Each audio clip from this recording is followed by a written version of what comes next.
Fala galera, eu sou o Sony e esse é o Game Replay News. Hoje a gente vai mergulhar em um período que mudou para sempre a história dos videogames. Entre 1995 e 2010, 15 anos, foram suficientes para transformar os games de simples entretenimento em uma das maiores indústrias culturais do planeta. Foi a época da revolução do 3D, das guerras de consoles mais intensas, da chegada de novas gigantes e da criação de franquias que ainda estão vivas até hoje, né? Recado importante, galera, na descrição temos os links do Patreon e do LivePix do canal com conteúdos insanos e exclusivos. Se você puder, vai lá dar uma força pro canal, se não já deixa aquele like, agradeço de coração. Então, prepara que agora é hora do show das... Brincadeira, prepara o controle, porque essa viagem vai mostrar como esses 15 anos moldaram o que conhecemos hoje como games modernos.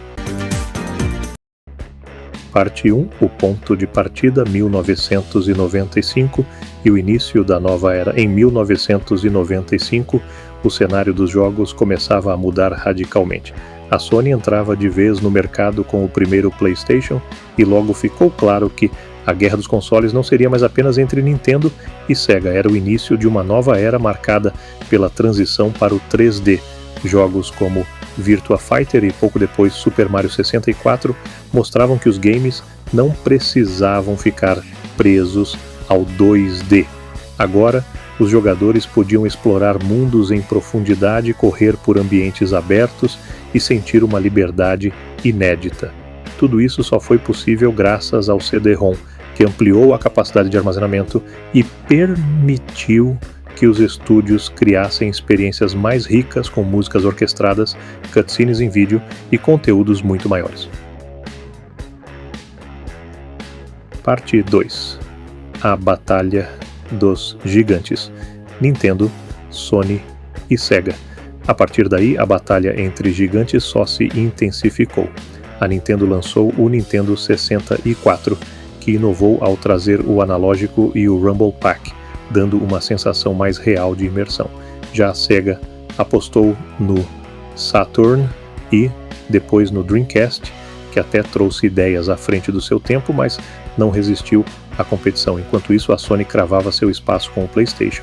Jogos como Final Fantasy VII, Metal Gear Solid e Gran Turismo se tornaram marcos da geração, elevando a forma como se contavam histórias e se apresentava realismo nos games.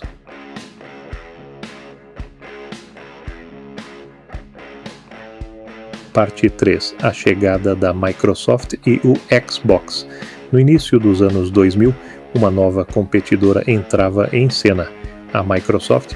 Em 2001, o Xbox chegava com uma proposta ousada, incluindo até um disco rígido interno, algo inédito para consoles, mas foi com o Xbox Live que a Microsoft realmente deixou sua marca, trazendo de forma consistente o conceito de jogar online em consoles. Enquanto isso, a Nintendo lançava o GameCube, que não obteve tanto sucesso comercial, mas ainda assim marcou com clássicos como Metroid Prime e Super Smash Bros.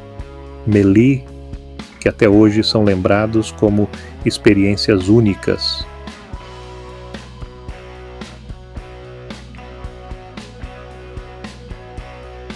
Parte 4. A era do online e das franquias lendárias.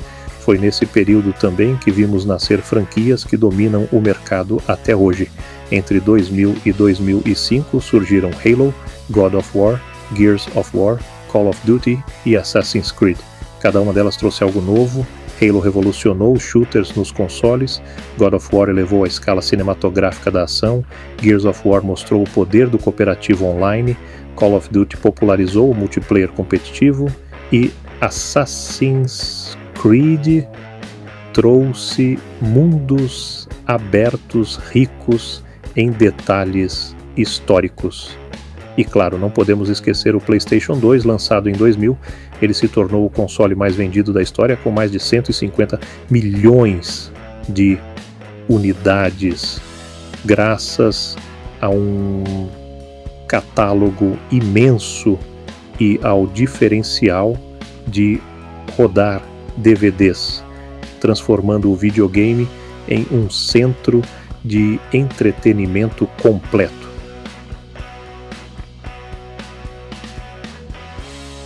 Parte 5. A revolução da Nintendo com o Wii. Mas a Nintendo não ficou para trás. Em 2006, ela surpreendeu o mundo com o Wii. Enquanto Sony e Microsoft focavam em poder gráfico, a Nintendo apostou em controles de movimento e trouxe os jogos para dentro das casas de milhões de pessoas que nunca haviam tocado em um videogame. O esportes virou febre, sendo jogado por famílias inteiras e até em clínicas de fisioterapia. Foi a prova de que inovação não se resume a gráficos, mas também a novas formas de interação. Parte 6. A era HD, PS3 e Xbox 360. Enquanto isso, a disputa entre Xbox 360 e PlayStation 3 definia a era da alta definição. O Xbox 360 apostou em um serviço online robusto, conquistas e uma experiência social que prendia jogadores em comunidades digitais. Já o PlayStation 3, mesmo chegando com um preço elevado, trouxe jogos exclusivos que marcaram época, como Uncharted, Killzone e mais tarde The Last of Us. Essa geração também consolidou o mercado de DLC e microtransações, mudando para sempre a forma como os jogos eram monetizados.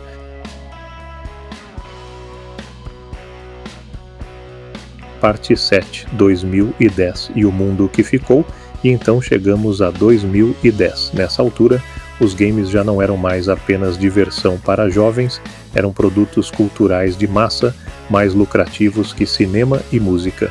Os indies começavam a ganhar força com títulos como Braid e Limbo, mostrando que pequenas equipes também podiam inovar e emocionar. O mercado mobile despontava com smartphones cada vez mais poderosos, criando um novo espaço que logo se tornaria dominante. A indústria estava pronta para os próximos passos e para se tornar o que conhecemos hoje, um gigante global.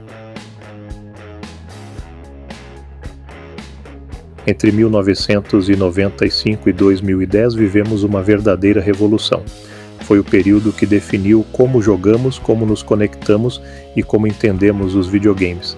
Sem esses 15 anos de inovação, o cenário atual, com experiências cinematográficas, mundos online gigantescos e comunidades globais, simplesmente não existiria. E eu quero saber de você, qual foi o momento mais marcante dessa época?